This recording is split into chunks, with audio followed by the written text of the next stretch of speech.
하나님께서 우리에게 주시는 말씀은 마태복음 1장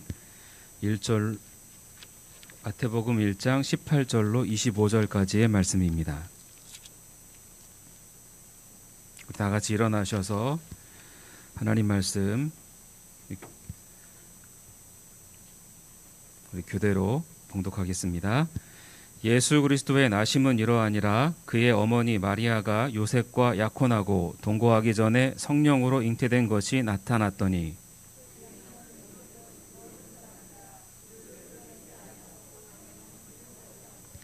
이 일을 생각할 때에 주의 사자가 현몽하여 이르되 다윗의 자손 요셉아, 내 아내 마리아 데려오기를 무서워하지 말라. 그에게 잉태된 자는 성령으로 된 것이라.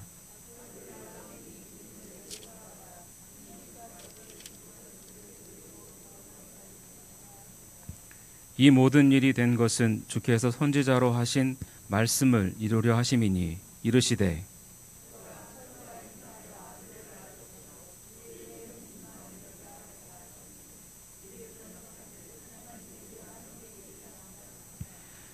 요셉이 잠에서 깨어 일어나 주의 사자의 분부대로 행하여 그의 아내를 데려왔으나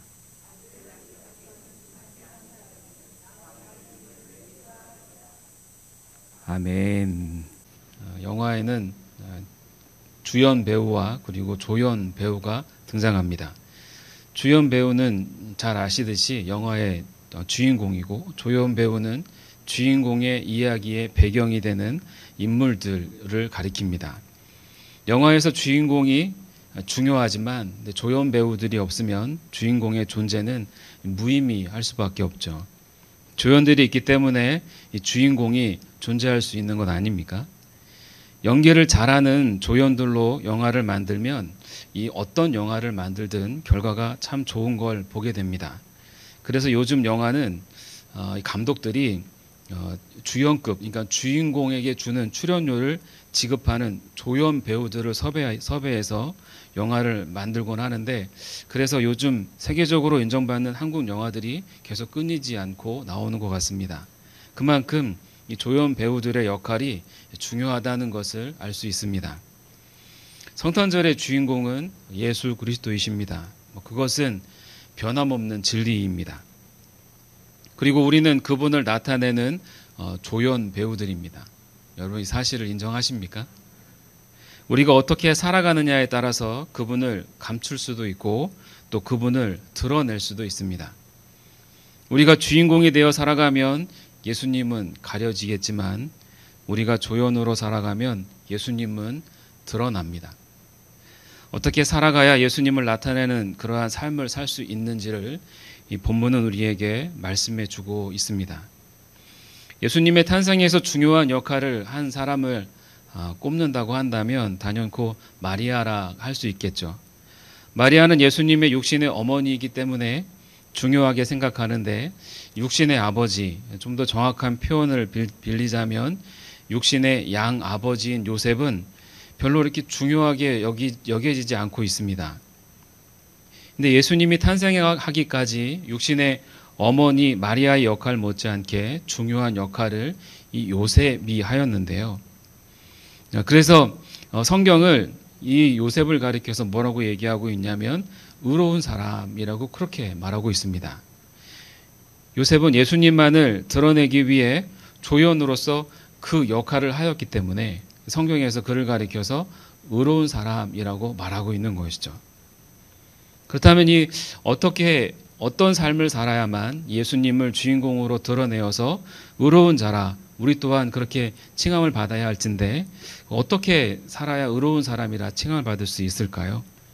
첫 번째로 이 요셉은 용서와 그리고 사랑의 삶을 살았던 사람이었습니다. 18절에 보면 예수 그리스도의 나심은 이러하니라. 그 모친 마리아가 요셉과 약혼하고 라고 말씀합니다. 이 약혼이라는 단어보다는 성경의 원어를 정확하게 표현한다면 정혼이라는 단어가 맞습니다. 요셉과 마리아는 이 정혼한 사이였습니다. 우리나라로 하면 약혼이 맞습니다. 근데 우리나라 약혼은 결혼을 위한 양가의 약속 정도로 그렇게 이해합니다. 결혼을 해야만 하는 구속력이 없어서 약혼을 하고도 파혼하는 경우가 종종 있지 않습니까? 그러나 이스라엘에서의 정혼은 단지 부부가 동침만 하지 않을 뿐이지 결혼한 것과 같은 법적 구속력을 갖고 있습니다. 그래서 정혼 기간이라 할지라도 서로의 호칭을 남편 그리고 아내로 불렀습니다. 정혼을 하고 결혼까지의 기간은 차이가 좀 있지만 대체로 1년 정도의 이 정혼의 기간을 둔다고 합니다. 이스라엘은 결혼을 굉장히 신성시하는데 특히 남자보다 여자에게 그 무게를 둡니다. 남자와 동침하지 않는 정혼 기간 동안 이 여자가 순결한지를 확인하는 기간으로 삼는다고 하는데요. 1년 동안 이제 아내 되는 여자가 임신을 하지 않으면 순결한 것이고 혹 임신을 했다면 정혼한 남편이 아닌 다른 남자와 동침한 것을 확인할 수 있는 그러한 기간이 되어서 1년 동안 그 정혼 기간을 둔다는 것입니다. 1년 동안 여자가 임신하거나 다른 남자와 사귀고 있었다는 그러한 소식을 듣게 되면 정혼은 곧 파기되죠. 특히 정혼 기간에 임신을 했을 경우는 남편의 동의를 얻게 되면 간음으로 정죄받아서 돌에 맞아 죽게 되고 결혼은 파혼하게 됩니다. 그럼에도 마리아는 이 요셉과 정혼한 기간 중 천사를 통해 예수님을 잉태할 것이라는 말씀을 듣고 이제 순종하게 됩니다. 그리고 그 사실을 정혼한 요셉에게 사실 말을 해야 되지만 말하는 것이 무척 쉽지 않습니다. 말한다고 또 이해할 수 있는 문제도 아닌 것이죠. 그렇다고 요셉에게 파혼하자고 할 수 있는 입장도 아닙니다. 당시 여자는 파혼을 먼저 요청할 수도 없는 상황이었습니다. 시간이 오를수록 몸에 생긴 이 변화로 인해서 천사의 말처럼 자신의 몸에 구세주가 잉태된 것을 알게 되죠. 더 이상 감출 수 없게 되어서 어렵게 말을 꺼내게 되었고 요셉도 이내 알게 되었습니다. 그러나 성령의 초자연적 능력으로 임신하게 되었다 할지라도 그분이 메시아라는 그 말을 들었다 할지라도 이걸 감히 이 요셉이 믿을 수 있었겠습니까? 요셉은 그 마리아의 말을 도통 이해할 수도 없었고 또 받아들일 수도 없는 그러한 이야기였습니다. 그래서 요셉이 조용히 끊고자 하였다라는 성경 말씀을 통해서 그것을 알 수가 있습니다. 만약에 그것을 믿었고 받아들였다면 그러면 조용히 이 마리아와 연을 끊으려고 했겠습니까? 마리아를 사랑해서 결혼하려고 하였지만 누구의 아이인지 모르는 아기를 아내가 임신했다면 아무리 사랑해도 받아들이는 것이 쉽지만은 않습니다. 기가 막힐 노릇이고 또 대부분의 남자였다면 분노하지 않을 수 없는 상황입니다. 그러나 요셉은 자신의 감정으로 그 일을 처리하려고 하지 않습니다. 감정으로 처리하면 사람과의 관계가 어긋나고 또 과정도 나쁘고 또 결과도 좋지 않습니다. 요셉은 감정보다 하나님의 말씀인 율법에 근거하여 처리하려고 하였습니다. 요셉은 마리아가 성령에 의해 잉태된 사실을 받아들일 수 없었고 다른 남자의 자녀를 임신하였다고만 그렇게 인식하고 있었습니다.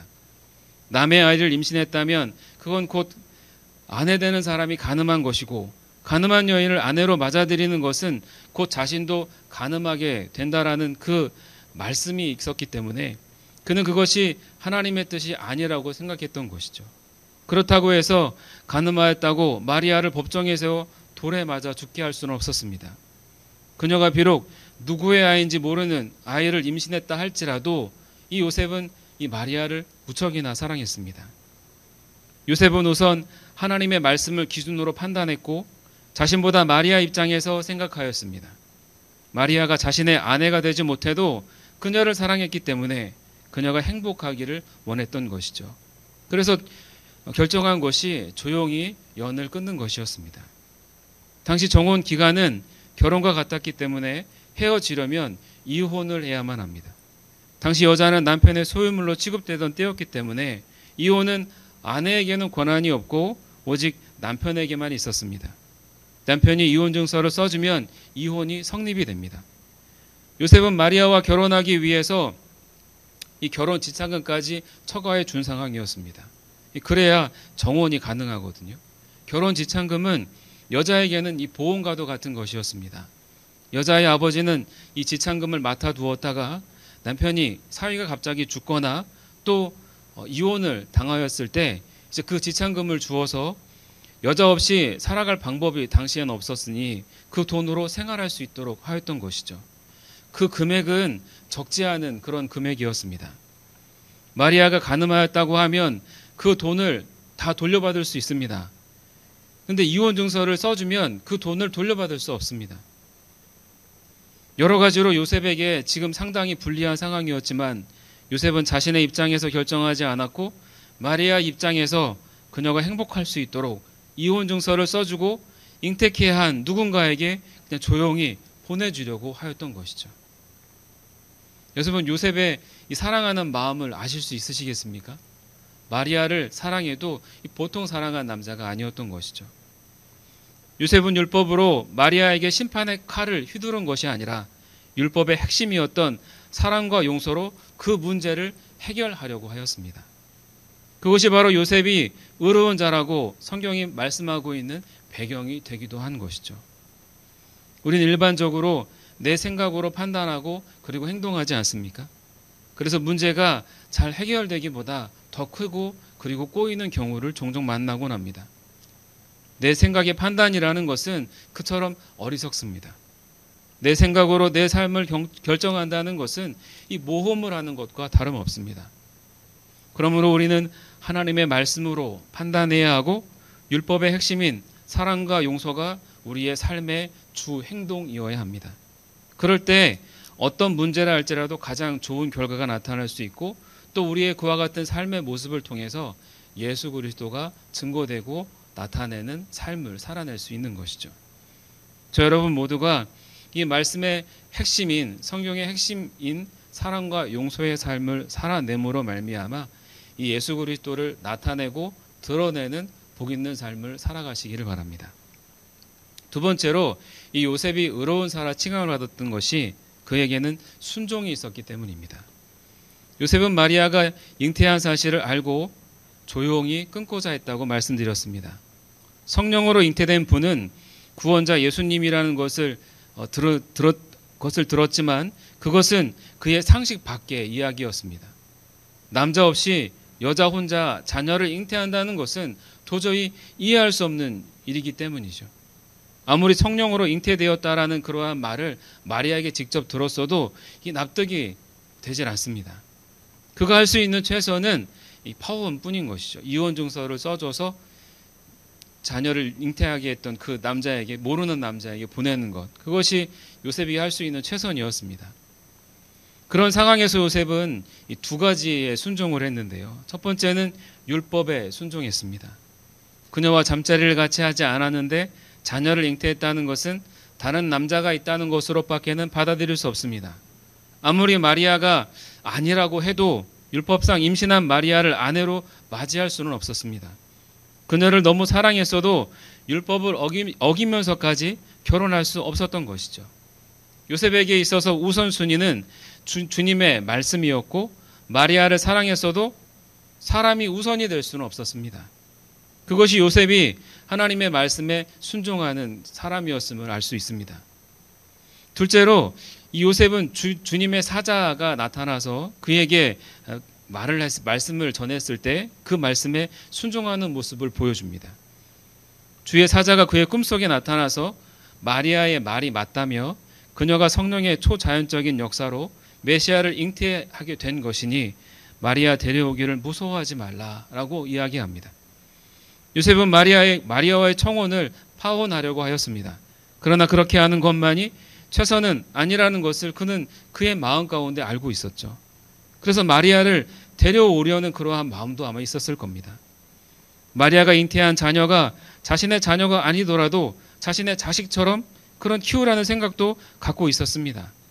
근데 그렇게 하면 어떤 일이 생길 것인지에 대해서 그는 이미 알고 있었습니다. 아내가 간음했는데도 받아들인다면 사람들로부터 온갖 조롱과 그리고 무시를 받게 될 수밖에 없습니다. 그것은 당분간 있는 일이 아닙니다. 그가 마리아와 함께 살면서 죽을 때까지 듣게 될 이야기입니다. 그리고 나중에 마리아가 자신의 아이들을 임신하여 태어날 때 똑같이 이웃 사람들로부터 태할 수밖에 없다는 것을 그는 그렇게 알고 있었고 그게 고민이었던 것이죠. 마리아를 아내로 받아들일 경우 생길 수 있는 그러한 일들이 그를 두렵게 하였던 것입니다. 실제로 예수님께서 그분의 고향에서 복음을 전하실 때 고향 사람들이 예수님을 배척하였습니다. 늘 보던 인간 예수로만 그들은 인식하였고 그리고 그들이 알고 있는 그 예수님이 어떤 출생을 하고 있었는지 그들은 알고 있었던 것입니다. 그들이 예수님을 보았을 때 여러 호칭으로 불렀는데 목수의 아들이라고 불렀고 마리아의 아들이라고 하였습니다. 이스라엘이라는 이 나라에서는 남의 아들을 부를 때 아버지의 이름을 꼭 앞에 붙여서 부릅니다. 그들은 예수님을 부를 때 요셉의 아들이라고 불러야 했거든요. 근데 그들은 요셉의 이름을 붙이지 않습니다. 목수의 아들, 마리아의 아들이라고 부릅니다. 요셉의 아들은 아니기 때문에 목수의 아들이라고 했고 그의 아버지를 알 수 없다는 의미로서 마리아의 아들이라고 불렀던 것입니다. 마리아는 요셉과 결혼 전 간음하여 혼의 자식을 가졌고 고향 사람들은 그것을 알고 있었기 때문에 예수님을 아버지 요셉과는 전혀 관계없는 그런 혼의 자식으로 그렇게 불렀던 것입니다. 그래서 예수님을 그들은 구세주로 받아들일 수가 없었던 것이죠. 요셉의 두려움은 결국 현실이 되었고 그 고통을 감수해야만 했습니다. 그럼에도 불구하고 요셉은 마리아를 아내 삼는 것을 두려워하지 말라는 천사의 말을 듣고 곧바로 순종하는 모습을 보입니다. 24절에 보면 요셉이 잠을 깨어 일어나서 주의 사자의 분부대로 행하여 그 아내를 데려왔으나 라고 이렇게 성경은 말씀합니다. 요셉이 그냥 그 천사의 말을 듣고 한참 생각하고 머뭇거린 게 아니라 그냥 곧바로 실천했다는 것입니다. 이때가 정혼한 지 거의 1년이 다 되어가고 있는 시점이었는데 그래서 조금 더 서둘러서 이 마리아를 아내로 맞이했습니다. 마리아가 요셉에게 예수님 잉태 사실을 말하고 정혼 기간 다 되어가던 때까지 요셉은 그렇게 고민하고 갈등했던 것입니다. 그리고 그것이 주님의 뜻이라는 사자의 말을 듣고서 확신을 갖고 마리아를 곧바로 아내로 맞이합니다. 하나님의 뜻에 순종한다고 해서 이 모든 것이 다 잘 되는 것만은 아닙니다. 하나님의 뜻에 순종했어도 고난의 삶을 산 그러한 믿음의 사람들이 많이 있습니다. 예레미야는 선지자로 부르실 때 순종하여서 그들의 동족에게 하나님의 말씀을 선포했습니다. 그가 선포한 말씀은 이렇습니다. 하나님께로 돌아와야 산다. 바벨론에 투항해라. 70년 동안 바벨론의 포로가 되겠지만 다시 고향 땅으로 돌아올 수 있도록 하나님께서 인도해 주실 것이다. 그렇게 그가 선포하였습니다. 여러분, 우리가 일본의 식민지 시대를 경험하지 않았습니까? 만약에 그때 누군가 일본에게 대항하지 말고 그들의 포로가 되라 라고 말했다면 그 사람 어찌 되었겠습니까? 예레미야는 동족들에게 매국노 소리를 들으며 무시당했고 집단 괴롭힘을 당하고 매를 맞고 또 살해 위협을 당하기도 하였으며 감옥에 갇히기도 하였습니다. 그럼에도 불구하고 이 예레미야는 하나님의 말씀을 전하였고 하나님의 뜻대로 순종하였습니다. 이사야라는 선지자는 하나님의 말씀을 전했다는 이유로 토백혀 죽음을 당했습니다. 우리는 순종하면 축복이고 불순종하면 저주라는 공식으로 이해하지만 사실 모두 그런 것은 아닙니다. 순종해서 복을 받고 못 받고 사실 그런 것이 중요한 것이 아니죠. 어떤 결과이든지 주님의 뜻에 순종하겠다는 그 믿음의 태도가 중요한 것입니다. 그것이 하나님께 영광이 되고 작은 역할, 보잘것없다 할지라도 세상에 영향력을 끼치는 그러한 삶을 살아갈 수 있게 되는 것이죠. 그러므로 믿는다면 순종하는 것이 마땅한 것입니다. 지금 고인이 되신 코미디언 구봉서 장로님의 일화입니다. 여러분, 코미디언 구봉서 아마 지금 젊은 분들은 잘 모르시겠지만 웬만큼 나이가 있으신 분들은 아실 겁니다. 예수님을 믿고 연예인 전도에 열심일 때 연예인들을 모아놓고 성경 공부를 인도하고 있었습니다. 동정녀 마리아가 예수님을 잉태했고 그래서 예수님이 탄생하게 되었다라고 말하자 주변에 있는 성경 공부를 했던 많은 연예인들이 수군거리기 시작했습니다. 왜냐하면 처녀가 잉태했다는 것이 이해가 안 되기 때문이죠. 한 연예인이 어떻게 처녀가 잉태할 수 있습니까? 그건 받아들일 수 없습니다. 이해되지 않습니다. 라고 그렇게 반문했습니다. 그러자 이 구봉서 장로님이 이렇게 말했다고 합니다. 야 임마, 신랑인 요셉이 믿었다는데 네가 왜 안 믿어? 신랑이 믿었어. 네가 뭐라고 안 믿어? 그러자 그렇게 반문을 했던 분이 믿겠습니다. 제가 믿을게요. 라고 했다고 합니다. 순종은 결과에 있는 것이 아닙니다. 그것이 주님의 뜻이라면 믿고 따르는 과정, 즉 삶이 중요한 것이죠. 요셉은 결과를 보고 순종한 것이 아니라 주님의 뜻이었기 때문에 순종했던 것입니다. 주님의 뜻이라면 무조건 순종할 수 있는 삶, 그것이 요셉이 의롭다라고 칭함받았던 비결이었던 것이죠. 그 삶이 우리의 삶이 되기를 바랍니다. 여러분, 순종하면 복, 순종하지 않으면 저주가 아닙니다. 순종은 하나님의 뜻이기 때문에 하나님께서 우리에게 말씀하실 때 그분 뜻대로 따라가야 하는 것입니다. 그렇게 살아갈 때 좋을 수도 있지만 나쁠 수도 있습니다. 그럼에도 불구하고 요셉은 순종했습니다. 그럴 때 하나님께서 그를 가리켜서 의로운 사람이라고 말씀하신 것이죠. 저와 여러분 모두가 그렇게 순종함으로 의롭다 칭함받는 복 있는 삶을 살아가실 수 있길 바랍니다. 마지막으로 요셉은 하나님의 뜻을 위해서 절제하는 그러한 모습으로 살았습니다. 현몽하에 나타난 주의 사자로부터 마리아가 간음한 것이 아니라 성령의 능력으로 메시아를 잉태하였으니 데려오기를 두려워하지 말라는 말씀을 듣고 꿈에서 깨어나자 맞아 이 마리아를 데리고 오죠. 주의 천사가 현몽하여서 말씀하기 전까지만 해도 이 요셉은 천국과 지옥의 삶을 살았을 겁니다. 이제 더 이상 마리아를 아내로 삼는 것을 고민할 필요가 없게 되었고 그녀를 속히 데려왔습니다. 그동안 소갈이야 하면서 제대로 얼굴도 못 봤을 것이고 또 나 외에 다른 남자를 좋아했다는 그러한 생각 때문에 좋지 않은 그러한 감정이 있었는데 이제는 얼굴도 볼 수 있고 또 눈도 마음껏 쳐다볼 수 있고 손도 마음껏 잡을 수 있습니다. 요셉은 지체하지 않고 결혼식을 치릅니다. 배가 더 불러오기 전에 결혼식을 올려야 사람들의 입방아에 덜 오를 수 있었기 때문이었겠죠. 그렇게 서둘러 결혼식을 치룬 첫날 밤이 되었습니다. 모든 남녀에게 결혼 첫날 밤은 가장 기대되는 날 아닙니까? 요셉도 마찬가지였을 겁니다. 그런데 요셉은 마리아와 동침하지 않았습니다. 25절에 아들을 낳기까지 동침치 아니하더니 낳음의 이름을 예수라 하니라 라고 말씀하고 있습니다. 마리아가 예수님을 낳을 때까지 마리아의 손만 잡고 잤다는 것이죠. 거룩하신 주님을 잉태했기 때문에 동침 자체가 불가능하지 않았을까 추측도 할 수 있습니다. 마리아가 세례 요한의 어머니를 만났을 때 복중에 있던 세례 요한이 뛰놀 정도였으니 요셉도 복중에 있는 그 메시아의 영적 충만함으로 동침할 수 없었을 것이라는 추측이 가능합니다. 그러나 요셉이 그러한 이유만으로 동침한 것은 아닙니다. 우리는 동침을 부부가 아닌 동침은 무조건 다 죄가 됩니다. 그러나 부부가 동침하는 것은 복이며 아름다운 것입니다. 마리아와 결혼식을 올렸고 그를 자기 집으로 데리고 왔습니다.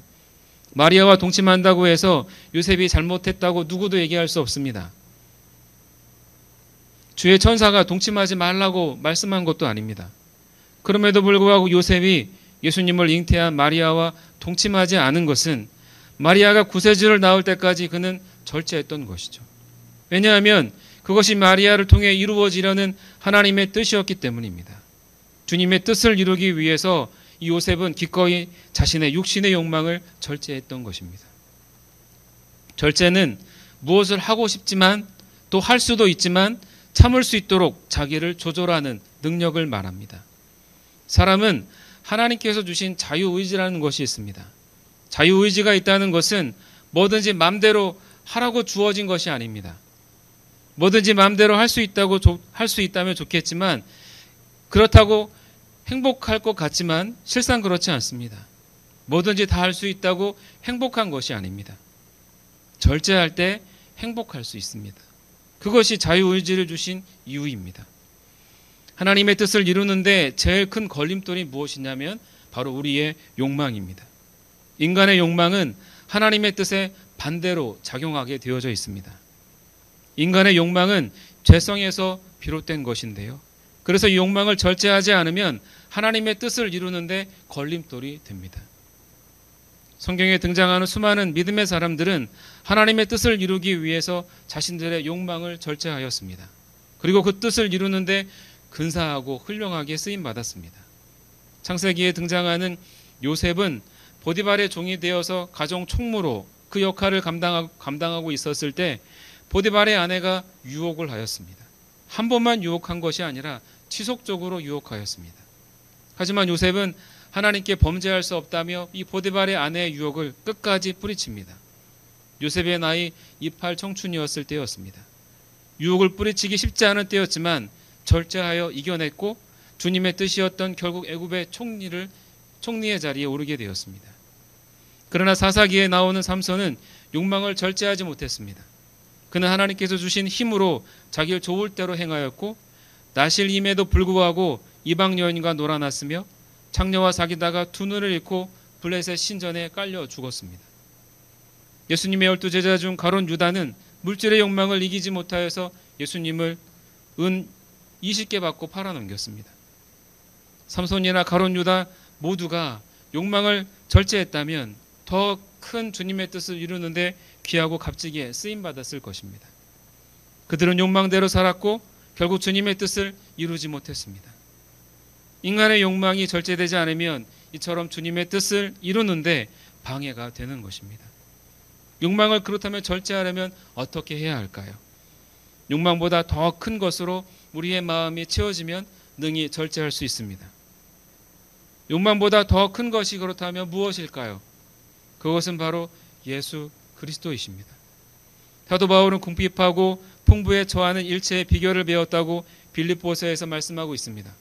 이 말은 그의 욕망대로 살지 않고 절제했다는 것을 말해주는데 그가 욕망대로 살지 않고 절제할 수 있는 일체의 비결이 예수 그리스도였다는 사실입니다. 예수님이 그의 내면에 충만했기 때문에 욕망을 절제하며 살 수 있었습니다. 예수님은 우리의 욕망을 초월하는 그러한 기쁨을 주실 수 있는 분이십니다. 그래서 그분으로 충만하면 우리의 욕망을 추구하지 않게 되고 능히 절제할 수 있는 삶을 살게 되는 것이죠. 마리아가 자신을 절제하고 주님의 뜻에 복종할 수 있었던 것은 자신의 욕망보다 더 큰 분을 추구했기 때문입니다. 요셉이 마리아와 동침하지 않았던 것도 그의 욕망보다 더 크신 주님을 추구했기 때문입니다. 그래서 그들은 주님의 뜻을 이루는 삶을 살아낼 수 있었던 것이죠. 우리의 욕망보다 더 크신 주님을 추구하여서 우리의 욕망을 절제함으로 주님의 뜻을 이루는 그와 같은 삶을 살아가실 수 있길 바랍니다. 그리할 때 하나님께서 우리를 가리켜서 의로운 사람이라고 말씀하실 것입니다. 말씀을 마치겠습니다. 요셉이 의로운 사람이라고 불려지게 된 것은 주님의 말씀으로 판단하고 사랑과 용서로 살았기 때문입니다. 그리고 주님의 뜻이라면 무조건 순종했습니다. 그리고 마지막으로 주님의 뜻을 이루기 위해 주님만을 추구했기에 그의 욕망을 절제하며 주님의 뜻을 능히 이룰 수 있었습니다. 그래서 예수님의 탄생을 위해 조연으로서 귀하게 근사하게 쓰임받을 수 있었던 것입니다. 우리의 삶을 통해 예수님을 나타나는 것만이 가장 값진 삶이라 할 수 있습니다. 세상이 모두 자기가 주인공이 되려 할 때 말씀 안에서 사랑과 용서로 주의 말씀에 무조건 순종함으로써 주의 뜻이 이루어지도록 욕망을 절제함으로써 예수님만이 주인공으로 세상에 드러나는 조연으로서의 역할을 훌륭히 해낼 수 있는 그러한 저와 여러분들이 다 되실 수 있기를 주님의 이름으로 축복합니다.